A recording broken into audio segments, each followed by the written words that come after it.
Welcome back to Balabas Gist, my wonderful people. They said the commander gentle the Yahoo don't come outside. Come tell Musa and Nigeria government and the Tulumbu. He said that he's coming with the fire. He say for this last one, he no go gree. He go make sure say he go bring this place where they call Ngiri Adano. He don't already do, my wonderful people. And as we talk am now, we go take plan for here and you go see their new parliament for Biafra Liberation Army. Just watch the video and share.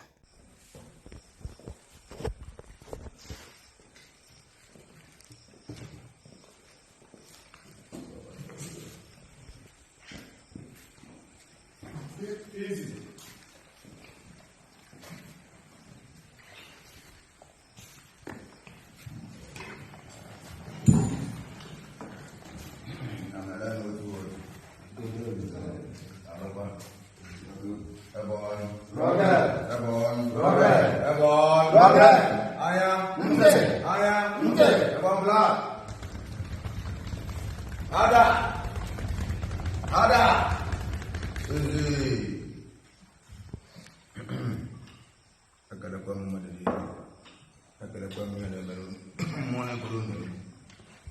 Aga boku tuko kekada.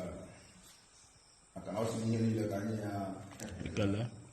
Mana aje kwa jina kama kana ayo ndala. Makaji makawa. Ale kudo kulo kwa tata. Wala kala kwa ekekere ni kwa ko. Wala kala nda ala ko. Ekala ndi che ande de la ndoko. Le kala ndo ma de kala mo ni la mara ni de la ni. Ekala mo la Biafra wa bu. Aye zikola lo kwa tata.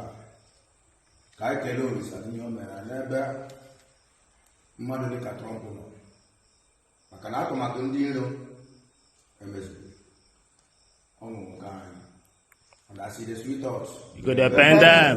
I see the pendant You go the sweet us. ana mekele le kele ala kele zo kele wa kele ndi me ekele mo le la bara ni le la na mi fa le mara ni mi fa wera go follow but tata sindu ti check le bo mo ale ku be ku so bari bo ya bo mo Ise. woni sai na wa ja bara kele wa to Ise. o mo na che tere ya bo mo wa ku mo wa ku Ise. o so la fra na to ko ba su so ya ma ji ko yo Ise. o do ra nya ne za na yo ku sina ha ga cha ya bia they will kill us, we will kill them after every Biafra ga ama na ha chọrọ gara iwe bịa mana a ga-amachi Ise. ha nwere ihe niile ma ya enweghị anything mana ha nwere ndị iche na ndị egede na ndị ọkpọ ala be na aka anyị zụtara ọkụ ihe ọma ka ejila ji ejele okwu ogwule ọkọ ka idide ji awa ọ bụrụ na anyị ejela na ugwu Awụsa ala Yoruba si ndị Awụsa ndị Yoruba fakwali ya ma na-echere anyị ihe ọjọọ anyị sị ha chere anyị nwetakwa anyị Ise. ọ bụkwa na anyị ejeba n'ugwu Awụsa ala Yoruba si ndị Awụsa ndị Yoruba fakwali ya ma na-echere anyị ka ọjọọ anyị na-echere na anyị na-alụ ọgụ ka anyị chọta nwere onwe anyị ala Biafra ha na-echere anyị ụdị ka a na-echere anyị sị ma ụmụnne anyị a niile ha ji achụ anyị ọtụtụ ha na-achụ anya ndị ga-eji alatere mmiri na eke Ise. eji alatere mmiri na orie Ise.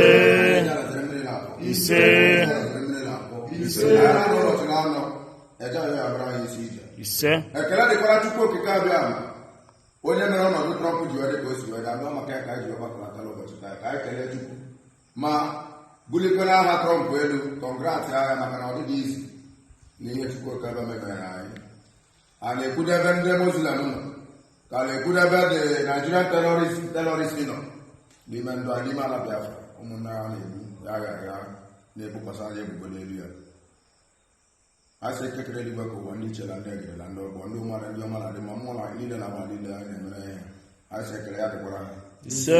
anyị agọrọ ọfa n'ihi na oke ọtụtụ ụkwa dị ala ụka mere kama sị na anụ etuto nwere ọnụ ụlọ esiri ọnụ ya gbaa abụ etutola enweghị ọnụ na-esiri ọnụ ya lechi ebe ọla sịra wee gbaa abụ Biafra wee etuto nwere ọnụ anyị esiri ọnụ anyị wee pụta Comrade Conson Biafra must come. Ise. Whether they like it or not, Biafra have come to stay. Ise. Thank the Elohim, one of Israel, for all he has done to us by bringing Trump back to the seats.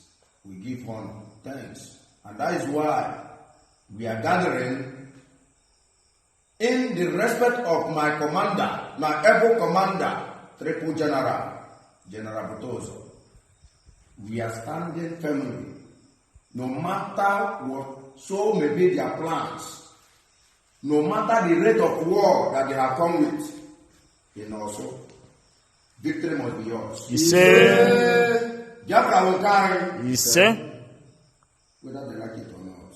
I got to have a job because of our defending one. We are defending our motherland, and we must fight to make sure we defend the mother's land and the owners of the land. not themselves. We give thanks and praise unto God. That's it. More work and more wine. I want to go back to the village so that you will go out of the town. I'm going to go. I see you of that for you. What about Tobia? I don't know why you here. Obi ande ala kwa makana no ala kama problem ya wa mbu abula. Obi ala kai spa no ya bebu ya la kuku ya apa ya. Ise. We kwa de ba la mo de pa ni ala mo. Ise. Ya na zo won kai.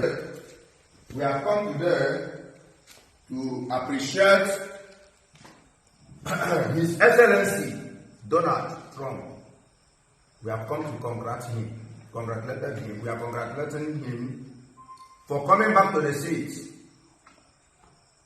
His Excellency, gentle the Yahoo, with his men, and for the respect of our leader, Igwe Butoso, the Triple General, the Chief of Armed Forces in Biafra land, he sent this message through me.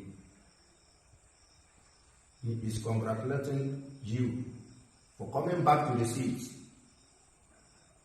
We really appreciate what the Lord has done to Biafrans. We are so much happy because the plans of the enemy, the zoological country, does not work. They are among the countries that planned so solidly to make sure that they sentence you 10th of this January. But as God may have it, today you are in the seat. And we all say, hip, hip, hip, hooray! Biafrans are saying, hip, hip, hip, hooray!